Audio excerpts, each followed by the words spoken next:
এক ছিল এক রাজ্য, নাম তার পরিরাজ্য।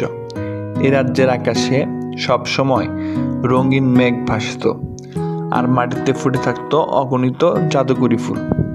এখানে বাস করত রাজকন্যা রূপা, যে দেখতে ছিল চাঁদের আলোয় মাখা সাদা মেঘের মতো সুন্দর।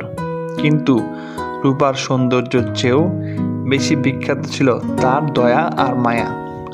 রাজ্যের মাঝে ছিল একটি ঝর্ণা, যাকে সবাই বলতো রূপার ঝর্ণা।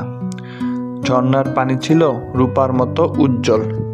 লোককথা ছিল যে এই ঝর্ণার পানি পান করবে তার জীবনের সব দুঃখ মুছে যাবে। কিন্তু ঝর্ণাটির কাছে যেতে হলে একটি কঠিন বন পেরোতে হতো। সেখানে ছিল এক ভয়ঙ্কর ড্রাগন। একদিন রূপা জানতে পারল তার রাজ্যের এক বৃদ্ধ কৃষক খুবই অসুস্থ। রূপা ভাবল, যদি রূপার ঝর্ণার পানি তাকে খাওয়ানো যায় তাহলে তিনি সুস্থ হয়ে উঠবেন। রাজ্যের সবাই তাকে বাধা দিল।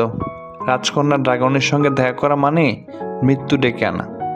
কিন্তু রূপা বলল, যদি অন্যের জন্য আমি কিছু করতে না পারি তবে আমার এই রাজকন্যার উপাধি কোনো মূল্য রাখে না। পরের দিন ভোরে রূপা যাত্রা শুরু করলো। বন ছিল ভয়ঙ্কর, গাছে গাছে অদ্ভুত সব প্রাণী। হঠাৎ ঝোপের আড়াল থেকে একটি ছোট্ট জাদুকরি পাখি এসে বলল, রাজকন্যা, তুমি কি রূপার ঝর্ণার দিকে যাচ্ছ? আমি তোমার সঙ্গে যেতে চাই। রূপা পাখিটিকে তার কাঁধে বসালো। তারা বন পেরিয়ে ড্রাগনের গুহার সামনে পৌঁছালো। বিশাল ড্রাগনটি গর্জন করে উঠল, কে আমার ঘুম ভাঙালে? রূপা সাহস করে বলল, আমি রাজকন্যা রূপা। আমার রাজ্যের একজন মানুষ খুব অসুস্থ, আমি ঝর্ণার পানি চাই।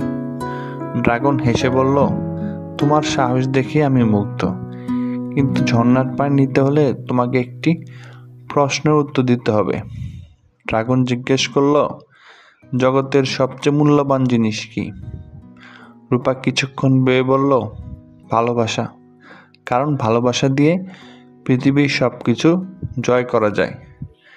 ড্রাগন তার বিশাল ডানা মেলে হেসে বলল, তোমার উত্তর ঠিক, ঝর্ণার পানি নিয়ে যাও।